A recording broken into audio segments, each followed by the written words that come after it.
دینی لحاظ سے آگے بڑھ پا رہے ہیں نہ. ٹھیک ہے بعض اوقات یہ ہوتا ہے کہ مال و دولت کچھ آ جاتا ہے، وہ بھی دنیاوی آزمائش کے طور پر ہوتا ہے، لیکن اس کے علاوہ توفیقات ان کے ہاتھ سے چھن جاتی ہیں. دین کے اندر روحانی اعتبار سے ترقی ہونا یہ سب بھی نہیں ہوتا، بلکہ دنیاوی اعتبار سے بھی تنزلی کا شکار لوگ نظر آ رہے ہیں. تو اپنی آواز کو ان کی آواز پر بلند نہ کرنا، یعنی انسان اس کے اوپر چیخ رہا ہے چلا رہا ہے، اگر وہ واقعتاً یاد کرے اپنے اس تمام شروع کے ادوار کو، کس طرح سے وہ پیدا ہوا تھا، ماں نے کتنی تکالیف اس کے لیے اٹھائی تھیں، کس طرح اس کی نجاستوں کو صاف کیا جاتا تھا. ایک تصویر ایک لحاظ سے بڑی مشہور اس لحاظ سے ہوئی تھی کہ ماں سے اونچی آواز میں بات کرنے سے پہلے یہ ضرور یاد کر لیا کرو، یعنی تم کس طرح سے اپنی نجاستوں کو، تمہاری جب تم چھوٹے تھے ماں کس طرح تمہاری نجاستوں کو روزانہ کی بنیاد پر کئی دفعہ صاف کیا کرتی تھی. یعنی تم اس ماں کی ان تمام چیزوں کو تو دماغ کے اندر لے کر آؤ، اس کی تمام وہ خدمات، اور تم آج اس سے چیخ کر بات کر رہے ہو.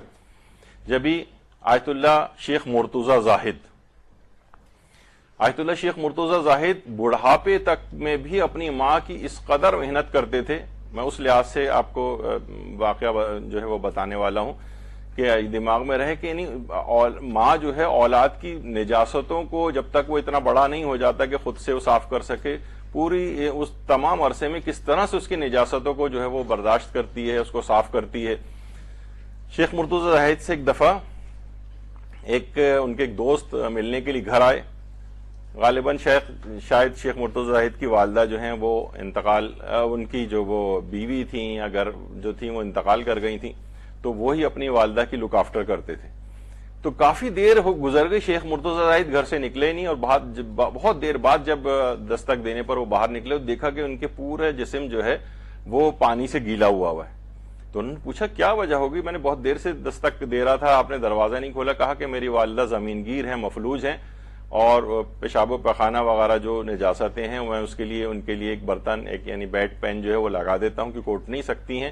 پھر وہ مجھے آواز دے کے بلاتی ہیں تو پھر میں جا کر وہ برتن نیچے سے نکالتا ہوں ان کے، پھر سب پاک وغیرہ کرتا ہوں.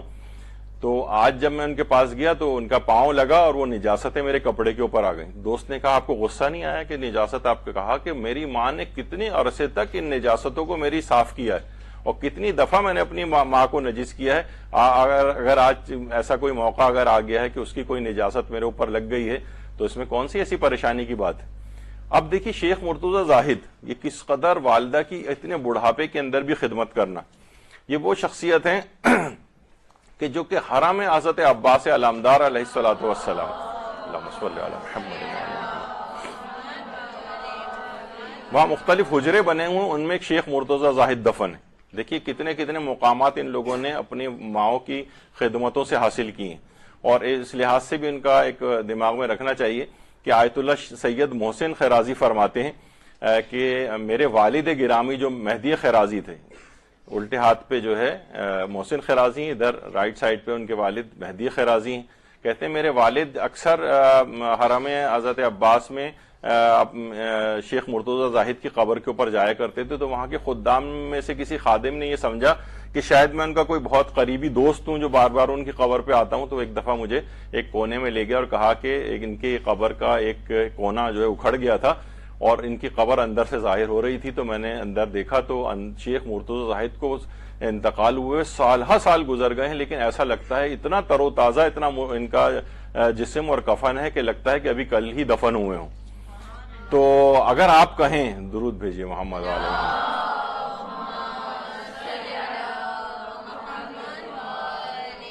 تو آیت اللہ محسن خیرازی فرماتے ہیں کہ میرے والد مہدی خیرازی فرماتے تھے کہ اس نے خادم نے کہا کہ اگر آپ اس کی یعنی